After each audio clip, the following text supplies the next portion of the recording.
Exercise नहीं, अभी नहीं, उम्र नहीं है ये। जिम जाने की उम्र आएगी first year, second year, third year, पढ़ी है पूरी, फर्स्ट ईयर के बाद में, है ना। तो अभी खेलने की उम्र है, मस्त रहो, खेलो, खूब मजे करो और खूब पढ़ाई करो, है ना। अभी अभी ये नहीं मेरी फिटनेस ऐसी है तो मेरी ऐसी, ऐसे नहीं देखना, मस्त रहने का। खाओ पी की खाओगे पियोगे, मस्त रहोगे, खेलते कूदते रहोगे, सब बढ़िया रहेगा।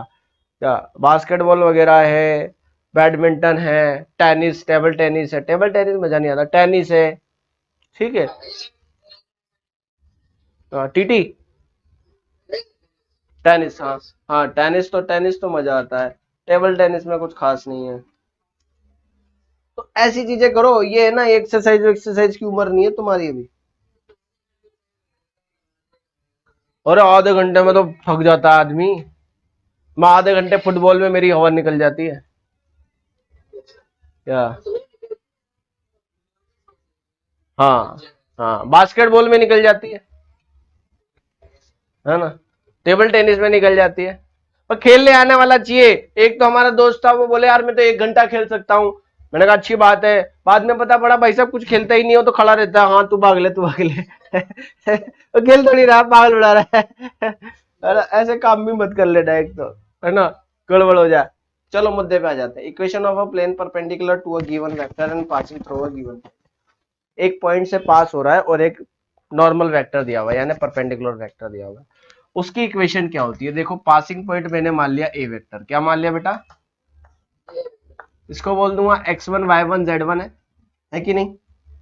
नॉर्मल वेक्टर बता दिया गया, वो है A I cap plus B J cap plus C K cap, ठीक है। तो वेक्टर फॉर्म क्या बनेगी उसकी? वेक्टर फॉर्म बनेगी R vector minus A vector dot N vector equal 0। ये आप देखो तो अगर R dot N cap equal D जैसा ही है, अगर ध्यान से दो तो ए डॉट एन की वैल्यू बेसिकली क्या है? डी है कि नहीं। कार्टेशियन फॉर्म अगर आप डायरेक्ट चाहो, वैसे आप चाहो तो इसको रख के डॉट प्रोडक्ट भी निकाल सकते हो, आपकी चॉइस है, मैं डायरेक्ट बता रहा हूँ।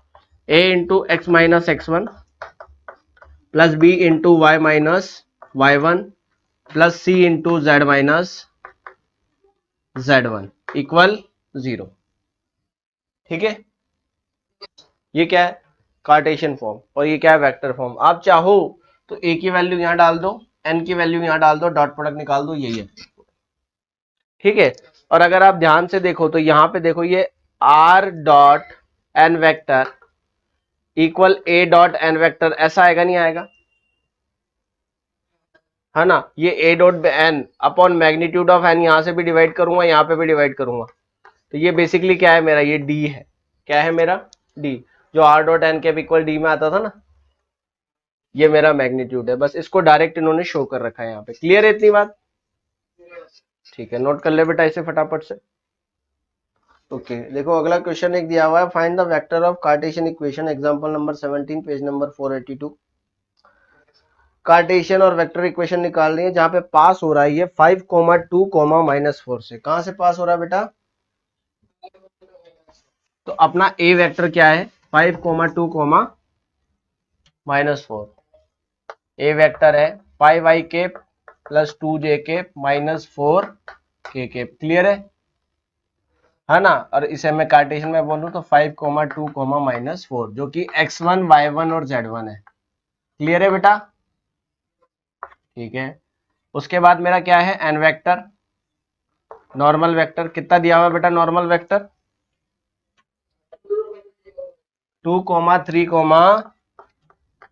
-1, ये a, b, c है कि नहीं है ना। अगर मैं इसे वेक्टर फॉर्म में लिखूं तो क्या आएगा? 2i प्लस 3j माइनस के। तो अब मेरे को बोलना है R vector minus A vector dot N vector equal क्या हो जाएगा? 0 हो जाएगा, नहीं हो जाएगा? तो R vector minus A vector ये होगा, नहीं होगा अपना? 5i plus 2j -4 dot N vector ये हो जाएगा अपना 2i प्लस 3j के इक्वल 0 होगा, नहीं होगा बेटा? ठीक है। अब आप इसको समझिए, देखिए, है ना। आप चाहो तो मैं इसे ही कार्टेशियन में बदल सकता हूं, बदल के दिखाऊं आपको? ठीक है। आर वेक्टर को क्या लिखते हैं बेटा अपन, एक्स आई के प्लस वाई जे के प्लस जेड के लिख दूं यहां पर। तो आई आई के साथ एक साथ लिख देता हूं, ये हो जाएगा एक्स माइनस 5 आई के प्लस वाई माइनस 2 जे के प्लस ये माइनस माइनस 4 हो जाएगा जेड प्लस 4 के से यस और नो बेटा। और ये मेरा एन वेक्टर है 2i के प्लस 3j के माइनस के ये के है इक्वल 0। ठीक है, कोई दिक्कत, विजिबिलिटी ठीक है। अब देखो i को i से करूंगा, j को j से करूंगा और k को k से करूंगा, डॉट प्रोडक्ट है ना मेरा।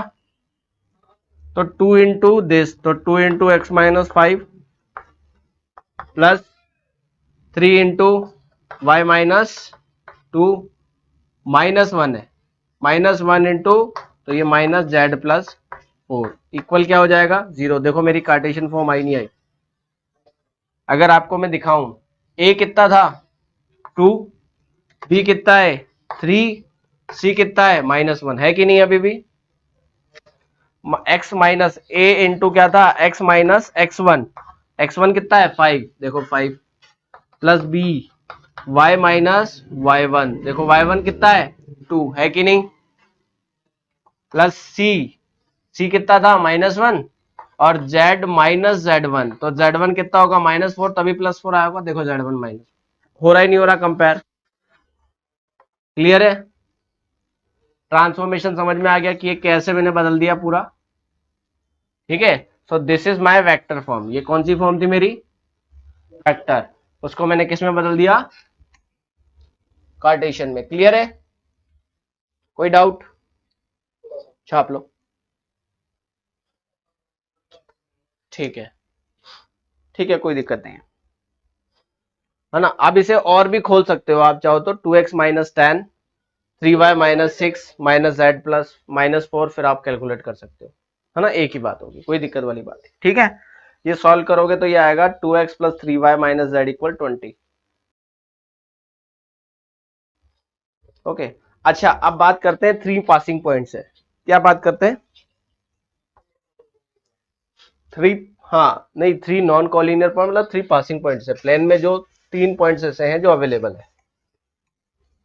तो अच्छा एक बात बताइए, जब ये ए वेक्टर है, इधर ध्यान से देखो, जब ये ए वेक्टर है और ये बी वेक्टर है, तो अगर मैं ए क्रॉस बी निकालता हूं उसकी डायरेक्शन क्या होती है, ए और बी दोनों के क्या होती है परपेंडिकुलर, क्योंकि वो राइट हैंड थंब रूल वाला लगता है, ए क्रॉस बी, ए से बी है और ये, तो ये बेसिकली क्या है ए के भी परपेंडिकुलर बी के भी, पक्की बात है।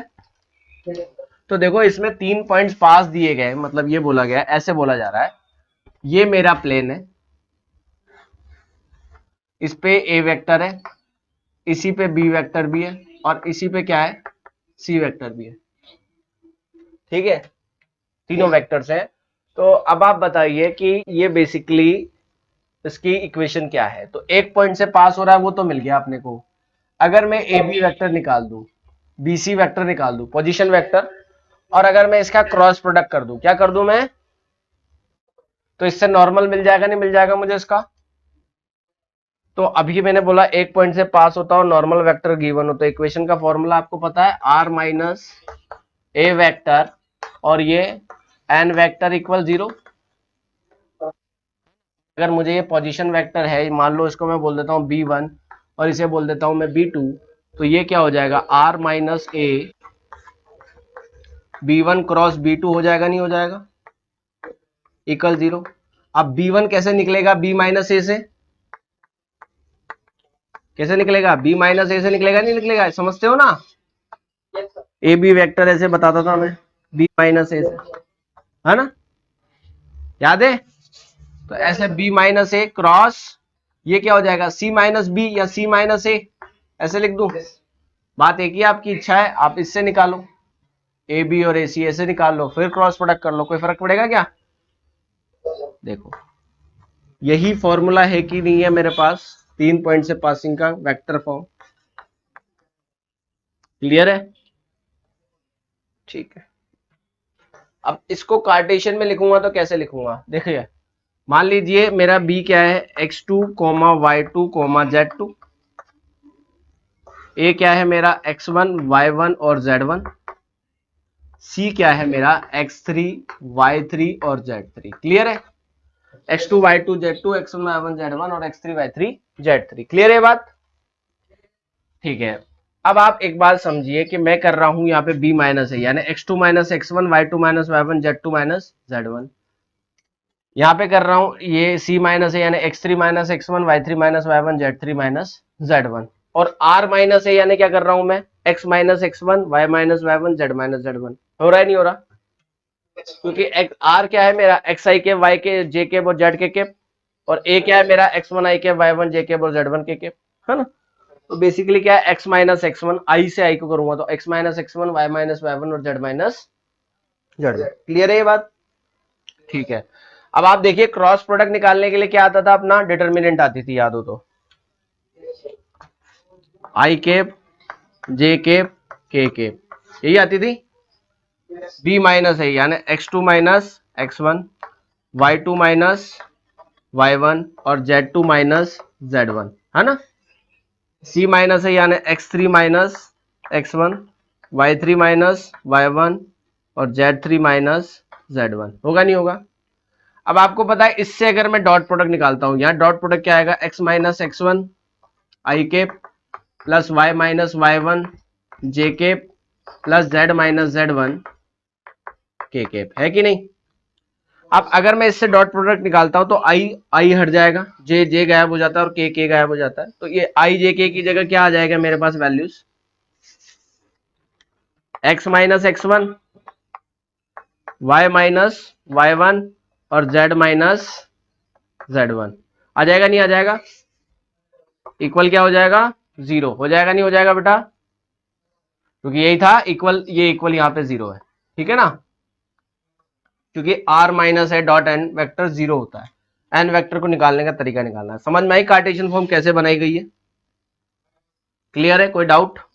फॉर्मूला लिख लो कहीं एक ही जगह पे सारे, नहीं तो कंफ्यूज होते जाओगे बार बार। इस डायग्राम को ऐसा बना लेना, AC। आगे बात करते हैं, आगे है इंटरसेप्ट फॉर्म। देखो इसके ऊपर एक क्वेश्चन करना है, क्या क्वेश्चन कुछ भी नहीं है, डायरेक्ट फॉर्मूला में वैल्यू डालनी है, बस खत्म। आप देख लो चाहो तो एग्जांपल नंबर 18, समझ में आ गया होगा आपको, वैसे सिर्फ वैल्यू डाल रखी है x1 y1 z1। ए वेक्टर हो जाएगा आपका इसमें 2i cap 5j cap minus 3k cap, B vector हो जाएगा minus 2i cap minus 3j cap 5k cap, और सी वेक्टर हो जाएगा 5i cap 3j cap minus 3k cap. सिर्फ वैल्यू डालो, बात खत्म।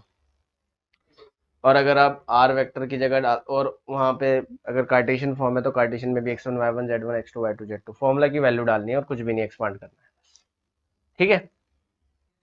इसके बाद आ जाती है इंटरसेप्ट फॉर्म। इंटरसेप्ट फॉर्म क्या कहती है, ये प्लेन है जैसे, ये देखो, तो ये एक्स एक्सिस पे कहीं कट कर रहा है, वाई पे कहीं कट कर रहा है, जेड पे कहीं कट कर रहा है। तो जैसे ये बनाया 3 का, ठीक है, ये बनाया है 2 का, और ये सपोज करता हूं मैं जेड में बनाया इन्होंने 5 का। तो इक्वेशन होती है x upon A plus Y upon B plus Z upon C equal क्या होता है 1। तो x पे जितना इंटरसेप्ट हो रहा है वो क्या है मेरा a, y पे जितना इंटरसेप्ट हो रहा है वो क्या है मेरा b, और z पे जितना इंटरसेप्ट हो रहा है वो क्या है मेरा c। तो यहाँ पर हो जाएगा x upon 2 plus Y upon 3 plus Z upon 5 equal 1। बस ये बोलते हैं, इसे बोलते हैं इंटरसेप्ट फॉर्म। ये इक्वेशन है, सिंपल सी, क्लियर है, कोई दिक्कत, क्योंकि है चीज ऐसी थोड़ी सी।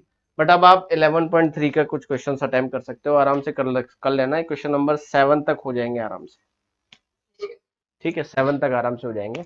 बाकी कल करवा दूंगा, कल शुरू होते ही खत्म हो जाएगा चैप्टर, बस, ठीक है ना। प्लेन ही है इसमें मेन थोड़ा टफ पार्ट, बाकी कुछ भी नहीं है। लाइन वगैरह इतना टफ नहीं पड़ता, प्लेन बहुत टफ पड़ता है। उसकी प्रैक्टिस आपको थोड़ा ध्यान ध्यान से करनी है, मतलब फॉर्मूला ध्यान रखना है, कॉन्सेप्ट ध्यान रखते हैं, वेरिएशंस उसमें क्या क्या हो सकते हैं, वो सब चीजें आपको एक तरह point two point you connect करके चलना है।